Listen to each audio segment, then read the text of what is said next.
a well-established fact, documented since my infancy. She puts her whole fist in her mouth. She does. It's so cute. Her whole fist? Let me see. Wendy, go ahead. Come on, Wendy. Put your fist in your mouth like you just did. Come on. Oh, she's not doing it. Maybe she'll do it later. Her whole fist? Yes, it was so funny. Wendy, come on. Come on. Now, that may not seem like a test. It was a test. What is a test, after all, but an opportunity to exhibit the knowledge or skills one is expected to know? An opportunity at a set time to exhibit the knowledge or skills one is expected to know, under pressure. If you will allow me to quote from Shakespeare's famous soliloquy, there's the rub. To test or not to test? That is the question. Actually, that is not the question. That has never been the question. Testing is a given. To alter slightly the now famous bumper sticker that begins with the S word, tests happen. And I do not test well. Kindergarten. Mrs. Ford, I'm afraid Wendy doesn't know her alphabet. Her alphabet? She knows her alphabet. She sings it all the time, perfectly. Sometimes she even sings it backwards. Or en français. Z is much better ending than Z. Wendy, go ahead.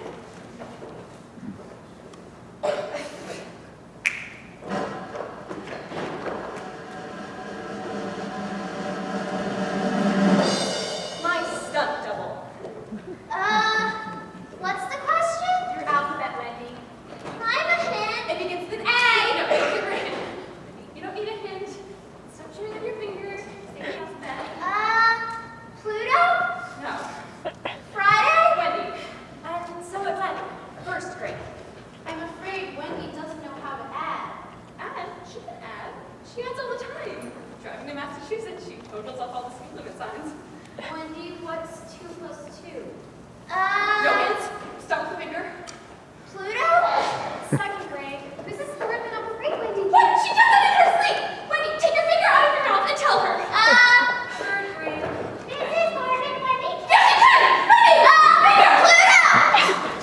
Finally, around fourth grade, the principal called in my parents and revealed her suspicions. Mr. and Mrs. Boardman, Wendy's a very bright girl. Thank you. Thank you. And polite. Thank you. Thank you. I can see where she gets it. Thank you. Thank you. However's are painful things. I suspect she doesn't test well. Doesn't test well. Are you sure? Well, I'd like her to meet with some specialists to come to a definite conclusion. Well, I used to test well. What do you think, Mr. Boardman? I remember this one test. Back in 78 it was. I was in college then. Tough chemistry class. It's one test. Only had 4 problems on it. Only 4! Look how long it took me. Stuart, I'm sure it's going. yes, I really wouldn't know. 6 hours! 6 hours! 6. But guess how many I got right? We don't talk about Guess. well, I really wouldn't. 3. 3. I got 4 right. Guess how many everyone else in the class had right? I really. Guess. Stuart! We're not here to talk about your college test taking stories. We're here to talk about Wendy. Fine, talk about Wednesday. As I was saying. Sorry, in case you're wondering, everyone else only got 2 right. Thank you. My father is my opposite. Good on tests, dumb in all other situations. I was taken to specialists. They asked me numerous questions. How do you feel? What's your favorite color? Have you ever been scared? What do you think of this picture? Which sibling's your favorite, huh? Which parent favors you? What color is the yellow bird? Are you nervous? Do you have regular bowel movements? Do you dream of high-tension wires? And since most of these questions felt a lot like tests, I chewed my finger a lot and often answered. Pluto? The results came back. Opinions varied. The hypothalamic language zone seems to be a bit soft. May have felt a need for greater oral stimulation. Less broccoli in the diet. Classic youngest child syndrome. But the conclusions were the same. She doesn't test well. My mother was inconsolable. Oh, Stuart, I'm inconsolable! You seem inconsolable. I am inconsolable! Well, technically, if you're inconsolable, nothing I do. Stuart! I'm sorry. Let me hug you. That's better. She doesn't test well. No. How can she get through life if she doesn't test well?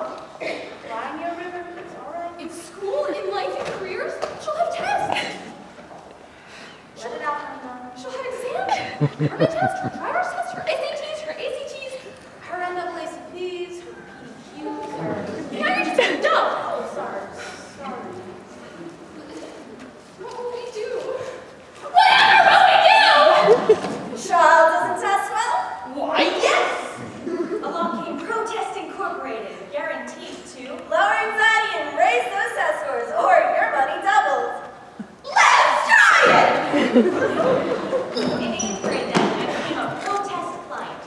I worked with several test coaches, all with various approaches for improving my test-taking abilities.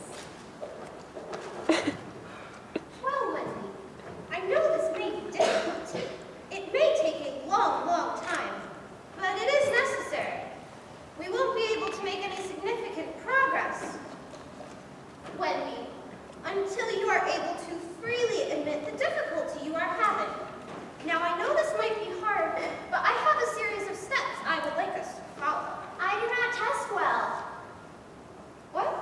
My name is Wendy, and I do not test well. Oh, good. Good for you. I wasn't expecting that this early. That is, it takes most people a bit longer to get to this stage. I don't have everything with me. That is, I'm not prepared to. I do not test well. I heard you. Why don't you sit down and give me 2 minutes to read, okay? Step two. What do I do with them after they've admitted the problem? Wendy!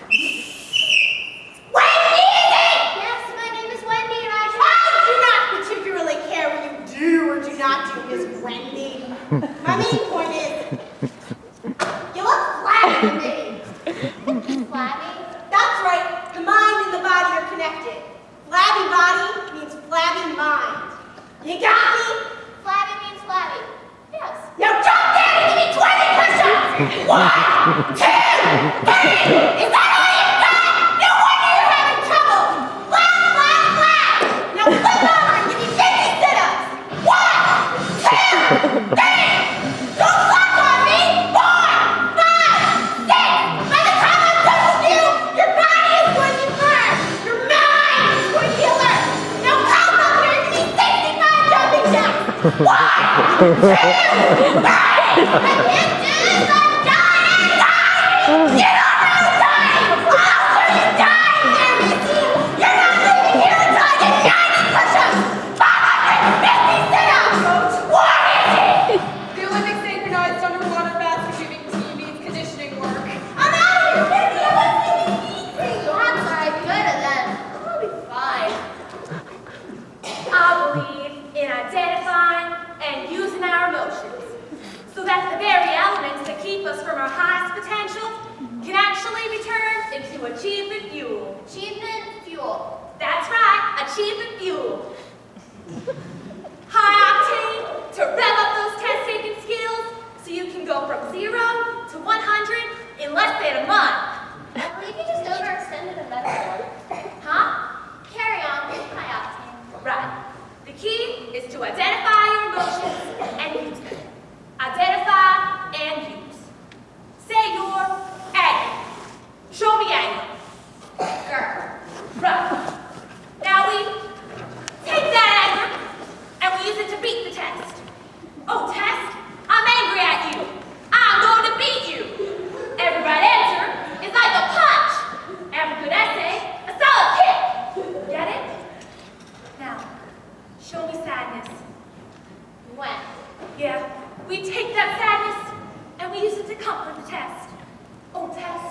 Right now. Oblivion. To make a long torture session short, I worked with various coaches from Coke Test Incorporated and made progress in only one area, increasing my parents' debt load. I believe we're on the verge of a breakthrough, Mr. and Mrs. Klein's parents. We've got a whole slew of innovative new techniques that'll have your daughter taking tests like a pro in no time. Introductory price, $2,500. But it's already been $30,000 and she still doesn't test well. Now, are we going to let a little money get in the way of your child's progress? Oh, well, Of course not! Oh, of course not. Great. Have a design here. So it went. Psychotherapy, aromatherapy, shock therapy. On to middle school and into high school. Test after test, strategy after strategy. What is the capital of Saskatchewan?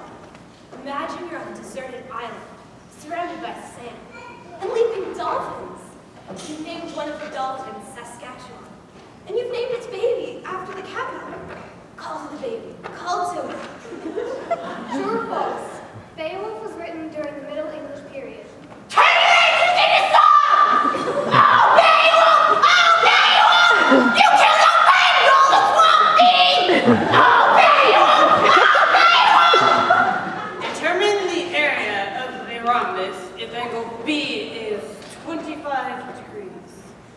Visualize yourself writing down the correct answer. See yourself getting an A on the test. Can you see yourself doing that, Wendy? Watch yourself bring the test home to your mother. See her hug you. Smell her perfume as she hugs you. Feel her bosoms against you. After all the time and expense and strategizing and worry, Wendy, your answer? finger! Clue. Don't say Pluto! Uranus? I am not stupid. I just don't test well. There is a difference. Einstein, so I have heard, scored very low on certain tests, such as the IQ. No, when not required to exhibit my knowledge or skills at a set time under pressure. In other words, when not tested, I can be quite intelligent, even brilliant. I could put my entire fist in my mouth as an infant. I did know my alphabet in 3 languages. I could add, as well as subtract, multiply, divide, and deduce intense algorithms at an extraordinarily young age. Not to brag, but simply to make a point. My pleasure reading includes the plays of Shakespeare, studies in the geological transformations of Australia since the last ice age, and the collected footnotes to the footnotes of T.S. Eliot. I am intimate with this thought contemplation, as long as you don't ask me. The phenomenon is well known. What's the name of that movie with the ring in it? You know, with the Bilbo guy, the Gandalf guy, and Aragorn, the Rise of Rohan? Based off of the famous trilogy by the well-known author and scholar, J.R.L. Tolkien. Do you remember? Oh yeah, it's... Oh, I knew it until you asked me. I knew it until you asked me. I believe that will be the inscription on my tombstone. Here lies Wendy Foreman. She was a genius. She just didn't test well. What can we say about Wendy? Well, she couldn't do 50 push-ups, but she was darn smart anyway. Wendy, Wendy, Wendy. She knew it until you asked her.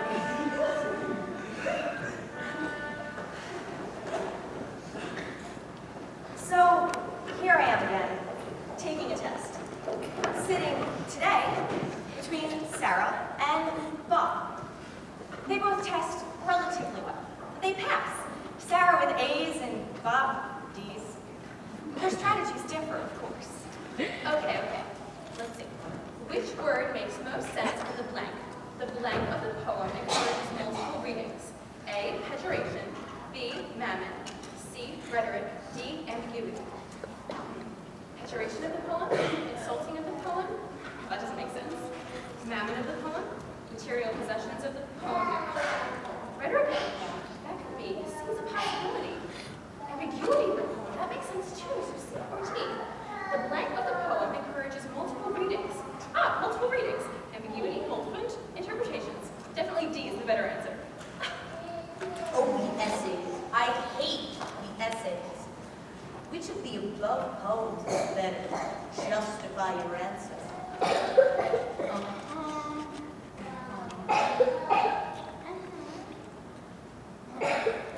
poem A is better because it is shorter.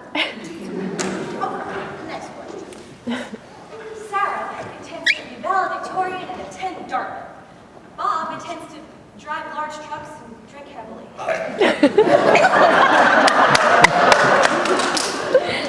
Given their aspirations, they both will succeed. Because, among other things, they test well. I, on the other hand, imagination is more important than knowledge. Thank you, Albert. You know that quote? The picture of Einstein and his crazy hair flying out like he's been electrified? I think it's standard issue for guidance offices. You know, the guidance office poster sayings.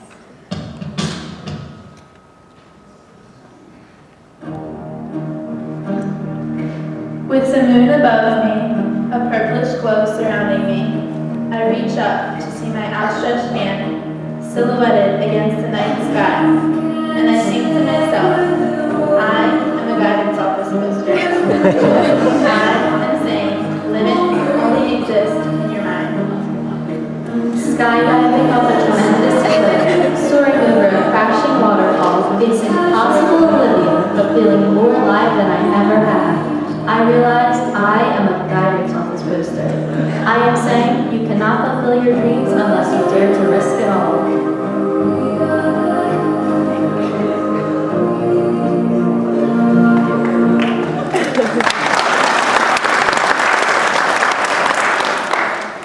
Pretty subversive stuff, actually. Take risks, push the limits. They should take those down before prom anyway. But back to Einstein's words.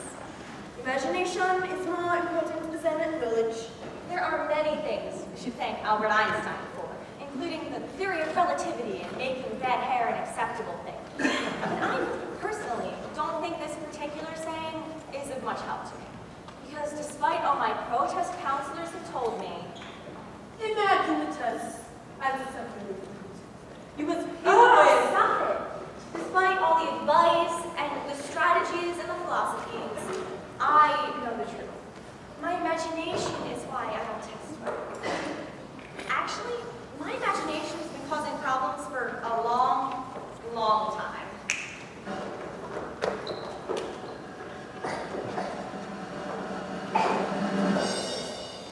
Mrs. Wadley! I saw a man on television who walks on his hands! Well, Wendy, isn't that a fun thing? If he walks upside down long enough, will his arms turn into legs? And will his legs grow hands? I don't think so, Wendy. Do you think his internal organs will rearrange themselves to accommodate the changing his perspective? Like, will his intestines move closer to his mouth and his vocal cords shift up to his bottom? That's enough, Wendy. I wonder if by the time he's 90, everything would be reversed. So he'd have a big toe where his thumb should be, and he would speak out of his butt. Hadn't even have to go to that. I'm sorry, Mrs. Wadley. It's just what I imagined. The poster down at the guidance office says that imagination is more important than knowledge. Sometimes, Wendy, it's best to keep such imaginings to yourself. This advice proved to be wise. I learned that my imagination was a punishable offense. Hey, you guys, guess what I imagined yesterday? What? Yeah, weirdo Wendy, what? That's alliteration, you know. Weirdo Wendy. I think that was on a test I had last week. If they hadn't have asked, I would have known.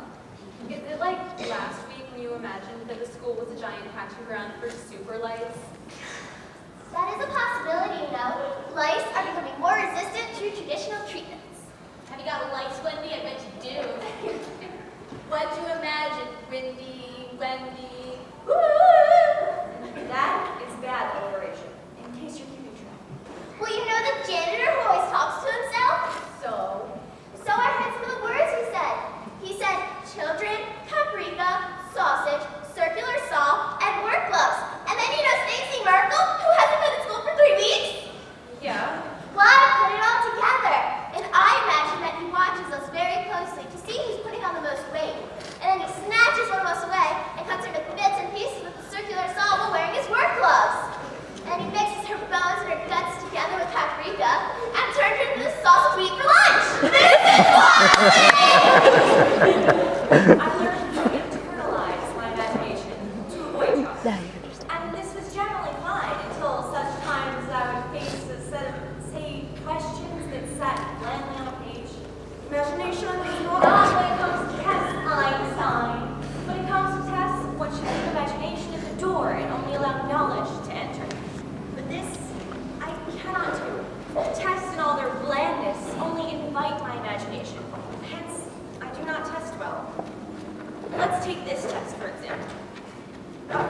are.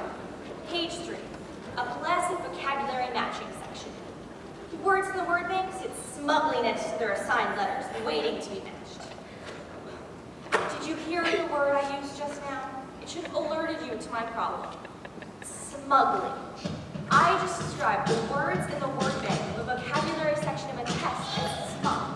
I personified them, applied my imagination to them, gave them human qualities.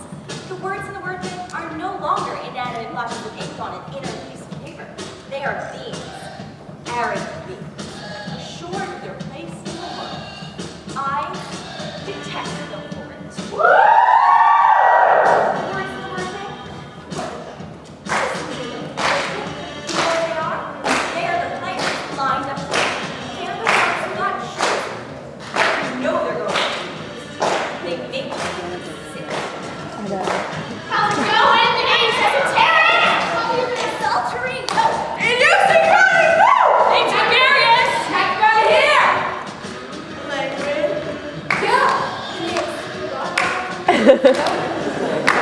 Go, Terrence. Come on, Grassdale. Gotta love me, right? Yeah. Keep it up for anthropomorphic. Hi. Relation. Look at them. Huddling the blanks in the test, just waiting to be dropped one by one, weekly. Here comes the first question.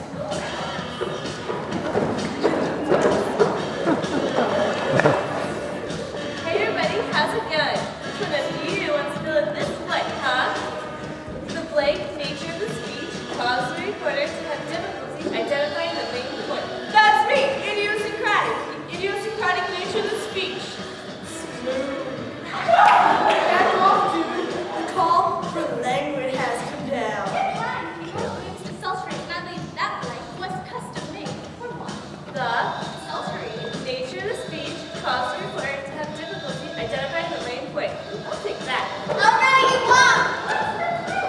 Not anymore, it's not. You A-list word bank inhabitants think you're so chosen, so special. We are chosen.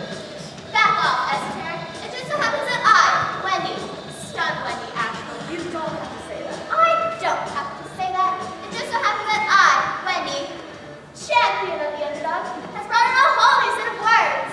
Nobody does it without Terrence. Just watch me. Have you been there? Have you been the last one picked on the playground? Or worse, the one not picked at all? It doesn't matter the game. Kickball, dodgeball, rip the head off Barbie doll. The scenario is always the same. I pick Sammy. I pick Josh. I pick Rose. I pick Norman. They pick and they pick and they pick. It's like Maisie. Sammy for me. And that sick feeling in your stomach sinks deeper and deeper. The acid of non-acceptance through a hole that's for your insides until you feel as if your very essence is leaked out and is pulling in the dirt of your feet. That is not going to happen on my test. No, not on my test, Bubs. Out. Out, all of you. What words of vocabulary? Not anymore. But who's going to fill in our blanks? We'll be left incomplete. What am I going to do? Go home empty? Give me your opening.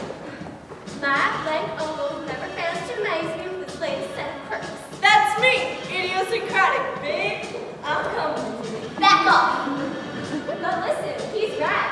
My idiosyncratic uncle never fails to amaze me with his latest set of quirks. It's perfect. Too perfect. Too perfect? It's boring. Boring. You heard the lady. We've got a replacement.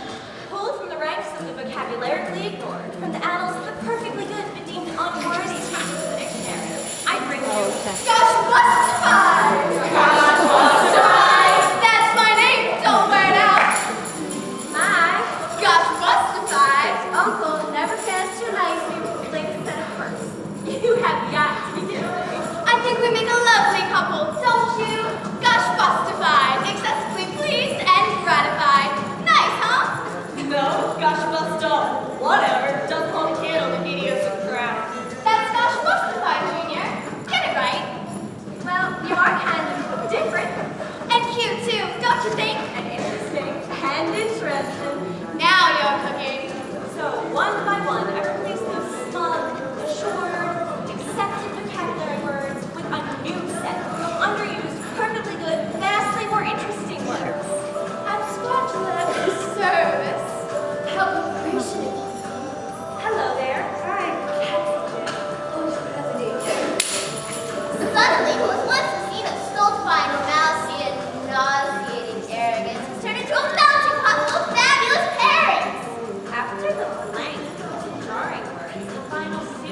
words needs a reader at peace.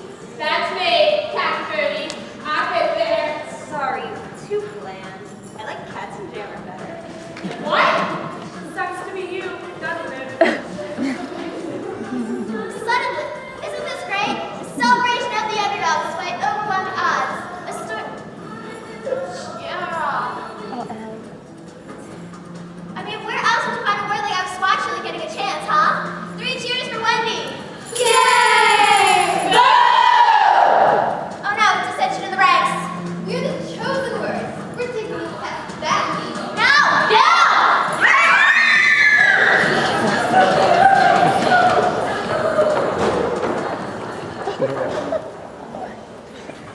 You get the point. I don't test well.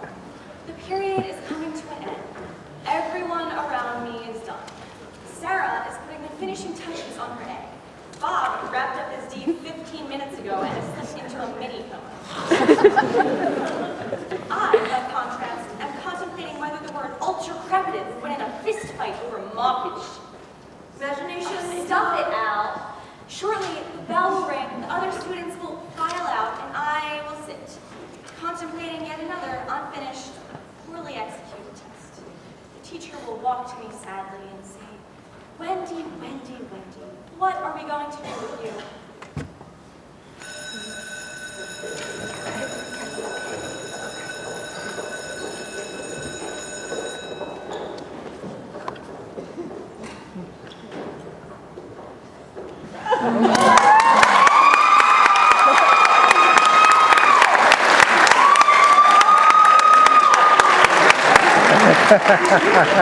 Disappointed I'm still around. Wendy, Wendy, Wendy. What are we going to do with you? I told you so. You didn't answer half of the multiple choice questions. I got caught up thinking about how the capital letter D resembles my great uncle Herbert. Only one essay? And that is a rambling discourse about how poetry may have been accidentally invented by a schizophrenic king with an obsessive-compulsive need to rhyme. And what is this? My gosh-bustified uncle? That word isn't even in the word bank. Oops. Wendy, I know you don't test well, but honestly, what have you been doing all period? Honestly? Yes, I would really like to know. Well, quite honestly, I've been narrating a play centered around the concept of my inability to take tests. And I was the star. The star, hmm? Yeah. Oh, Mary, Mother of God. Go home, Wendy. Thank you. I will. I just have a final word for the audience. Poor woman. I give her fits. All right. Appropriately enough, we're going to end with a test. One question. What has this all been about? Let me guess. You knew it until I asked you? Lights down. The end.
prepare to walk off the stage.